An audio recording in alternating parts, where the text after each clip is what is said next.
Welcome to episode 8 of the Web Marketing Adelaide podcast. This week we're speaking with Karen Gunton from Build a Little Biz about tips for getting a business started. Are you there, Karen? Yeah, I'm here. Great. It's great to be here talking with you. Great. Let's just get started by you telling us a little bit about yourself and your business and what you do. Sure. Well, I guess it's a bit of a long story. You can probably tell from my accent that I'm Canadian and I'm living here in Australia in Adelaide. And we moved here about just over 6 years ago. And before I moved here from Canada, I was a teacher, a science teacher. And once we moved here, I didn't really want to go back to teaching. And I liked being a mom at home. But I found that I really missed having my own thing. And I missed talking with people and planning out things to teach the students and learning. I miss both teaching and learning, and but I didn't really want to go back to work, and I sort of just fell into this idea of turning my hobby of photography into a business. And it was not planned. I didn't really have a clue what I was doing. People just started asking me, how much do you charge? And so I quickly had to decide if I was going to start charging money for doing family photographs and children's photographs, or if I was going to keep it a hobby. And I decided to give it a go and quickly realized that if I was going to make a real go of it and actually run a profitable business, I needed to learn a lot more about business than I knew already. So that sort of around the time Build a Little Biz started, because I found that as I was learning about how to run a business, I was getting asked a lot of questions by other moms who were at home wanting to start their own business, or same idea, had a hobby that they were trying to turn into a business. And so I started blogging about what I was learning as I went, and I rebranded and relaunched my photography business and and it was really successful. It went really well. I was attracting the right people and making a great profit and working the hours that I wanted, and I had the freedom to run my own business from home the way I wanted. It was fabulous, but I quickly found that Build a Little Biz was taking up almost as much time as my photography business was, and so recently have made the decision to focus just on Build a Little Biz and my work with other business builders and helping them and teaching them and doing some, creative design stuff for them. So that's where my focus is right now. But it's been a long journey of 6 years of running my own business and rebranding it and launching it that got me here. So it's kind of exciting.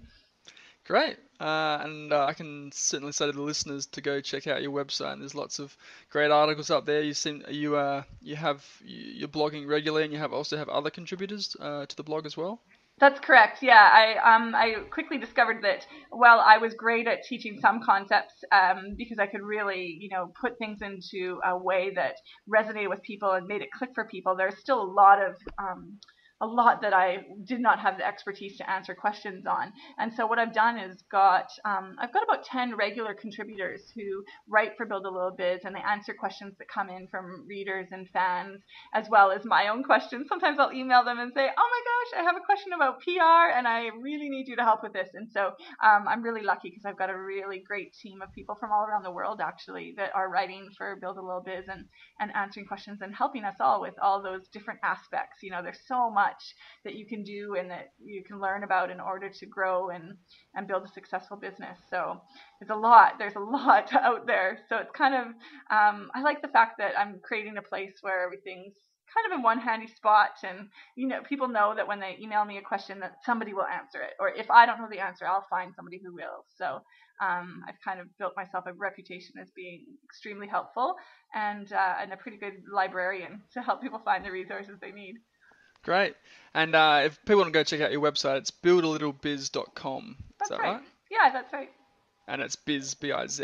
It is, yeah. Right, well, let's launch into the topic for this week. We're going to be talking about tips on getting a business started, and you've got 5 tips. So I'll let you just get started. All right, well, I think the number one tip I have is really about finding the right idea. And the thing that I find, most of the people I talk to either fall into one of two categories. One is that they have, some sort of hobby or interest or skill, expertise, talent, something that they do and they think they could turn it into a business. Or sometimes they have friends or family who say, oh my gosh, you should totally sell that. You could make money. And so they have this product idea or service idea, and now they're trying to figure out how to make their business a go. And the other category is people who like the idea of having their own business, and perhaps they're, working in a full-time job that they don't really want to continue on for too long, or perhaps they're moms. A lot of them are moms at home who are in, say, maternity leave or that sort of thing, and they'd like to find a way to have a business from home without going back to work, but they need an idea. So either or, I think the thing that we tend to do is think of, okay, well, what could I do? What could I sell? And we look at our interests and talent and expertise and all those things. And that's really great. But the other side of the coin is that you need to find something not only that you think is a great idea, or that, your mom thinks is a good idea, or your best friend, but something that other people actually want. And a lot of people start, with their product, and then they think, okay, well, now I got to find people to buy it. And that makes it a bit harder. Whereas if you have an idea that you already know people want, need, long for, crave, it makes it a lot easier to sell, because it's easier to sell something to someone who already wants it, and you know exactly who you need to go talk to about what you do, and it makes it feel a lot easier, and it makes it a little bit more fun. So I always tell people, whether they've already got their product or service idea or whether they're trying to think of one, is to sort of find that sweet spot, that combines something that you can do and are willing to do with something that people actually want.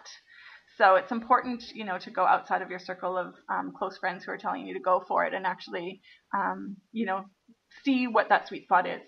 I always get people to brainstorm. That's actually how I do it, and really just put down everything they can think of that combines their own expertise and talent and skills with what other people might need or want. And so look for some audience for your product or service.